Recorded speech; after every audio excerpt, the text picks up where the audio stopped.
Hi everyone. তো কেমন আছো তোমরা? আগের ব্লগে তোমরা দেখছিলে যে আমি ওয়াশিং মেশিনে চাদরগুলো দিয়েছি কাচার জন্য।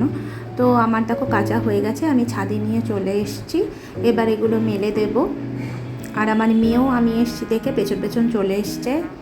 আর তোমরা দেখে কিছু মনে করো না, ও ফুল প্যান্ট পরেনি বলে। তো আমি ওকে বলছিলাম যে কেন তুই এরমভাবে এসছিস ছাদে।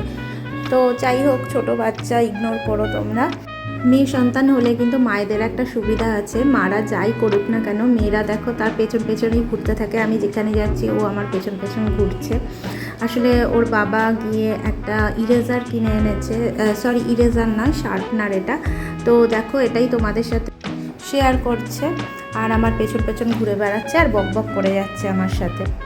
তো যাই হোক, আমার তো ভীষণই ভালো লাগে যে আমি কাজ করব আর আমার সাথে কেউ না কেউ থাকবে, বক বক করবে। আমি সেটাকে বেশ এনজয় করি।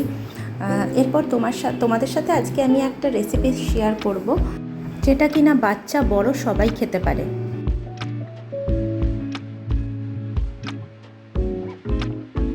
তো দেখো আমি মাখানা, তিল আর হচ্ছে ছোলা, সেটা আমি দেখাতে ভুলে গেছি, ওটাকে আমি এরকম পাউডার বানিয়ে নিয়েছি। আর এখানে পেস্তা ছাড়াচ্ছি, আর হচ্ছে আমন্ড, খেজুর, আর হচ্ছে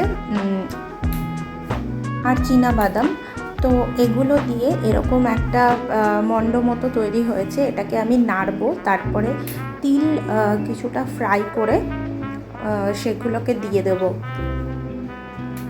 এবং এটাকে ঠান্ডা হলে আমি গোল গোল করে নাড়ুর মতো করে রেখে দেব। তাহলে আমার মেয়ে যখন খিদে পাবে এগুলো একটা করে নিয়ে খেতে পারবে। তাতে প্রচুর ভরপুর এনার্জি পাবে, প্রোটিন পাবে।